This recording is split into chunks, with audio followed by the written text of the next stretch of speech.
après, vous voyez, il y a une R12 qui se met en place. On finira par une voiture française encore populaire, voiture qu'on n'a jamais présentée, la R12. Alors là, on est vraiment dans... on est chez Porsche, bien sûr, mais on est, vous savez que Porsche, c'est quoi? C'est connu pourquoi Porsche? Pour ses victoires, notamment où? Au 24 heures du Mans. Non? Vous ne connaissez pas combien de fois Porsche a gagné le Mans? On va savoir. Combien de... 18, 17. Ah, 18, 19. La dernière victoire de Porsche au Mans, c'était quand? L'année dernière. C'était l'année dernière. Ils ont mené un tour. Le dernier. Oui, là c'était dégueulasse. C'est pas une vraie victoire. C'est con pour Toyota, mais c'est celui qui franchit la ligne d'arrivée qui gagne. Ouais, c'est comme ça. Donc Porsche, et la première victoire, c'était en quelle année? La première victoire, Porsche, première victoire au scratch, je parle. La première victoire, c'était en quelle année? Ah, il y a moins de monde là, hein? Eh oui, c'était 1970. Ouais, 1917. Bravo. Donc tout ça pour dire que Porsche et Le Mans, c'est une longue histoire. Et il n'y a pas qu'au Mans, en rallye également, ils ont gagné notamment le rallye de Monte Carlo, je crois en 68 pour la première fois, hein, avec une Porsche 911. Tu vas bien? Oui. Alors beaucoup de gens te connaissent. Ça s'appelle Ah, t'es basé à Saint-Grégoire. Ancien mécano Sonoto, quand même. Donc, formé par... Sonoto, ça parle aux gens? Oui. Sonoto, c'est quoi Sonoto? Un importateur. Importateur, préparateur. Ouais. Voilà. Importateur, préparateur pour tout ce qui était course, compétition, qui engageait l'usine pour les championnats français et international aussi de temps en temps. Ils engageaient des voitures au Mans. Ok. Donc quand vous avez une Porsche, vous voulez la faire entretenir, ou même acheter une Porsche, hein. Oui, voilà. Même la vendre peut-être, je sais pas. Tout ce qui concerne la marque Porsche, on fait tout. On peut venir te voir. De la plus ancienne à la plus moderne. D'accord. On fait les GT3. Je me suis laissé dire qu'il y a quelques temps, il y a eu un petit reportage sur toi, c'est vrai? Non? Télévisé? Non. Ah non, c'est pas sur moi. Non. Ah bon, d'accord, je me suis trompé. Bon, on va revenir à la voiture. On a bien sûr là une Porsche 911 de course. Voilà. C'est une réplique? C'est une base déjà de course au départ? Ou c'est une voiture que toi tu as transformée? Alors c'est une vraie 911 SC de 76 qui est en config 83, puisqu'on a le droit de faire évoluer l'auto aujourd'hui jusqu'à la date que l'on veut quasiment. Mais elle est dans la config d'origine de la SC RS, qui était une voiture rarissime, qui a été faite à une trentaine d'exemplaires par lui. Qui vaut très cher aujourd'hui, RS. Ouais, voilà. Donc c'est la reconstruction d'époque d'une SCRS. Donc une réplique d'époque. Voilà. Alors pas une réplique, mais j'appelle pas ça une réplique.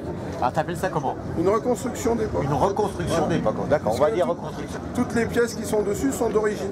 Et homologuées. FIA.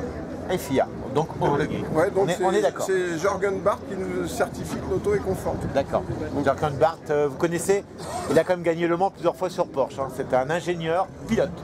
Ingénieur, directeur du département compétition de chez Porsche dans les années 1935. Il a gagné le Mans plusieurs fois. La première fois, je crois que c'est en 77, je crois, avec Jackie X. Ouais, voilà. Ah ouais. Et il a beaucoup couru sur les 911 S des années avant 73. Donc la 2.5 ST, tout ça. Et la 911 a beaucoup couru au Mans, oui, dans sa catégorie. Ouais. Plusieurs victoires dans sa catégorie. Ce que savent moins les gens, c'est que Porsche a fait une carrière en rallye, mais du temps des deux roues motrices. Et je parlais de 68 tout à l'heure, les premières victoires Porsche. Oui, et Porsche a gagné le championnat du monde constructeur. Ça, les gens ne le savent pas beaucoup, mais c'était en 71. Avec une 2 litres 3S. C'était pas un championnat du monde encore à l'époque, non, voilà. Ouais, mais c'était, ça s'appelle championnat intercontinent des constructeurs. Voilà. Le premier championnat du monde a eu lieu en fait en 73. Ouais, mais ils ont quand même gagné devant la marque Alpine. C'est vrai. Qui a fini premier. Mais Alpine est un petit constructeur par rapport à Porsche. Ouais, mais ils ont fini au niveau des pilotes. Et c'est Alpine qui a gagné le Il y avait des grands pilotes chez Porsche. Et les constructeurs, c'était Porsche. Ouais, il y avait des grands pilotes. Gérard Larousse d'ailleurs a piloté pour Porsche. Voilà. Gérard Larousse a gagné le Tour de France Auto avec une 3S en 71 aussi. Ouais. Et il y avait... Ouais. En fait, c'est vrai Finlandais qui étaient ouais. très Et connus. Porsche a participé à beaucoup en circuit aussi avec la 911, comme je disais, en rallye, donc on disait, et même au Paris-Dakar, la Porsche 911 a été mise sur tous les terrains. Voilà. Et la version Rothman, ça répond à un modèle spécifique? Alors oui, parce que c'était le début du groupe B, pour ceux qui ont connu les époques groupe B. Les grandes heures du groupe B. Donc la Rothman était la SCRS engagée par l'usine, puisqu'il y en a eu deux engagées par l'usine, oui. sponsorisée par... Donc c'était en quelle année ça? Alors ça c'était les années 83, 84, 85. Ouais. Et ces voitures-là ont participé au championnat du monde de ces années-là. Avec des grands pilotes? Avec des grands pilotes, comme Toivonen qui a gagné le rallye des Cévennes avec. Ouais, Toivonen qui était un très très grand pilote, la pauvre qui est décédé en course. Voilà, avec une 205. Ouais.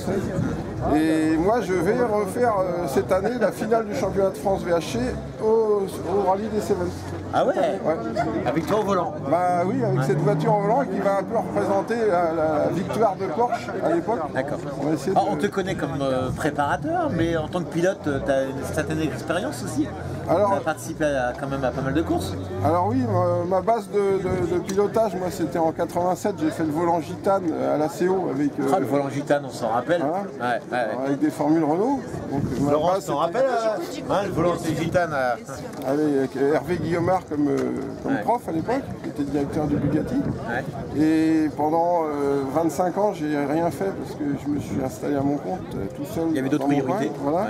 Tu as gagné sa vie. Voilà, donc à 46 ans, je me suis mis à faire du rallye grâce à un ami ancien mécanicien de Pierrot des Îles, qui s'appelle Clément Croiset, qui est quelqu'un qui a 63 ans de mécanique compétition derrière lui, chez Alpine.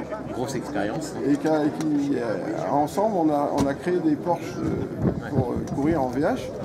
Et on a réussi à décrocher le championnat de France 2015 dans ma catégorie des moins de 2,5 avec ma Porsche aux couleurs Golf, la 2.5 S. Qu'on a vu ici, on a vu plusieurs fois cette Golf ici. Donc on a fini quand même 17e au général sur 307 pilotes au championnat.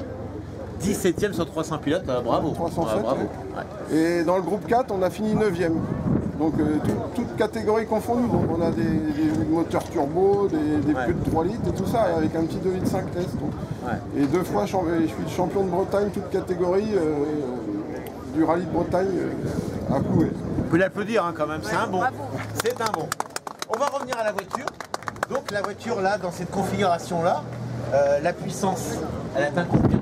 Alors c'était des voitures très agiles, donc faites pour le rallye avec des boîtes très courtes. Donc on n'avait pas besoin d'énormément de puissance, mais beaucoup de couple. Donc c'est pour ça que cette année j'ai choisi de courir avec un 3 litres. Donc on a un 3 litres là. Donc il va développer 32 mètres kg de couple, qui pour l'époque était déjà énorme. Et on va avoir 280 chevaux pour une auto d'une tonne en ordre de marche, avec le plein d'essence. Une tonne tout rond. Tout rond. On voit que la voiture a été allégée, mais alors à max, on peut l'ouvrir. Hein. Oui. Regardez l'allègement de la voiture. Il reste plus grand chose. Il reste le minimum nécessaire, bien sûr. Hein. Et regardez, tout est vraiment dépouillé dans cette voiture. On a des renforts qui sont rajoutés aussi dans la caisse. Oui, alors il y aura un arceau-cache qui n'a pas été monté dans la partie avant, qui va être fait cette semaine. D'accord. Il n'est pas fini totalement. Elle est en cours de... pour que vous la voyez, mais il y a encore une bonne semaine de boulot qu'on a terminé complètement. C'est beaucoup d'heures de travail, c'est beaucoup de temps passé, je pense, pour arriver à ce résultat. C'est beaucoup d'expérience. J'ai 32 ans de métier dans la marque Porsche. Je fais ça depuis l'âge de 18 ans. Et j'en ai 50 cette année. Donc, un vrai passionné. Voilà. J'ai 50 ans cette année. Ah d'accord. 50 ans, je me suis payé la plus belle Porsche de rallye. Il y fait pas, hein. Il y fait pas. Donc on va voir ce moteur alors. Avec cette fameuse queue de canard, on appelait ça une queue de canard à l'époque. La queue de canard. Voilà. Donc c'est un moteur qui n'est pas très fini comme les voitures de collection normale parce qu'il va faire 2 ans de rallye et on a plutôt travaillé tout l'intérieur du moteur qui avec des pièces préparées, des pistons. Il y a beaucoup de pièces spécifiques. Ah oui, et c'est un moteur 6 cylindres 3 litres de base SC qui prend 8000 tours et qui développe 280 chevaux à une bille. Un très joli bruit, on a Alors, entendu tu peux tout à peut-être l'heure. le faire entendre maintenant. Parce que tout à l'heure, allez, vas-y. Allez. On va écouter ce moteur quand même. Voilà. Je pense à toi, public.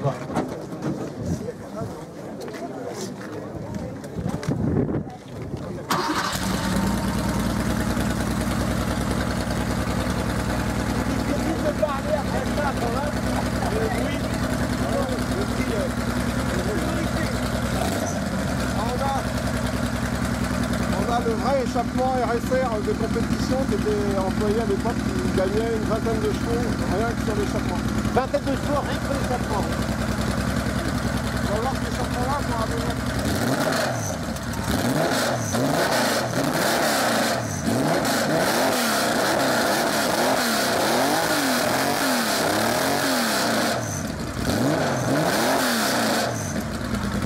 Le bruit est fantastique. C'est la caractéristique du 6 cylindres Porsche qui est le moteur le plus mythique au monde pour moi. Donc, Avec la sonorité spécifique de ce moteur qui est incroyable. Incroyable. pour moi, c'est l'un des meilleurs moteurs au monde. Au niveau de sa conception et dans l'histoire, il a tout gagné ce moteur. Donc, il a couru sur une 962C. Hein. Ouais, c'est vrai, c'est vrai. Là, on va l'arrêter, c'était juste pour On écouter. a vraiment autant de monde que ça. Ça plaît les sportifs. Alors pour en revenir à la carrosserie, on a beaucoup d'éléments allégés, au polystère par exemple. Ça, Ouais. un élément en fibre, Le pare-choc, les pare-choc en fibre, au niveau du capot avant sans doute. les extensions d'ailes, tout ça. Les portes restent en métal. Oui, Ouais. parce qu'on est quand même une voiture relativement lourde. Par rapport à la fiche FIA, on est obligé d'atteindre les 1000 kg.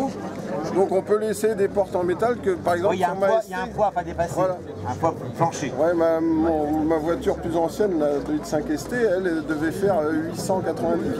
Ah ouais, plus légère. Ouais, beaucoup plus légère. D'accord, Mais là elle il y a a un moins de poids, chevaux. il y a un poids à respecter. L'arceau il est impressionnant. Hein. Ah, il n'est pas complet, il y a encore la partie avant qui arrive. Au niveau des jantes, c'est les fameuses jantes Les gens de course qui sont élargies. en blanc à l'époque. Ouais. Sur ces, Elles étaient blanches, hein, ouais. Ouais. Ah, c'est la publicité de l'époque, Voilà. enfin, le sponsor Là, Rothman. il manque des pubs. Sur les côtés, il manque les pubs Rothman qui vont être mis après, parce que la voiture doit passer en homologation FIA. Ouais. Donc elles doivent être photographiées sans pub. D'accord. Oui, parce qu'aujourd'hui, on n'a plus le droit de mettre des marques de cigarettes sur les voitures, c'est interdit. Si vous regardez bien, c'est Rothman. Ah, j'avais pas vu, ah oui. Eh oui. Parce qu'aujourd'hui, la publicité, même si c'est une moteur d'époque, on ne peut plus mettre de publicité pour une marque de cigarettes. Donc on triche, voilà. Et de loin, on dirait, hein, on voit pas la différence. On voit pas la différence du tout. Voilà. C'est Rothman au lieu de Rothman. Voilà. Rothman, c'est comme ça. Il y a d'autres qui font ça aussi. Hein. On n'a pas le choix, c'est comme ça. Voilà. Une voiture comme ça, si quelqu'un disait tiens, je voudrais en préparer une, ça revient à combien à peu près? À peu près. Ah, c'est des véhicules qui dépassent les 100 000 euros. Plus de 100 000 euros, largement. Ça dépend du palmarès après qu'elles font. Ouais, ouais. Une voiture de course, après, c'est vrai que c'est suivant le palmarès. Mais c'est la la cote réalisation, qui c'est correspond, minimum 100 000 euros. Ouais. Minimum 100 000 euros. 100 000 euros par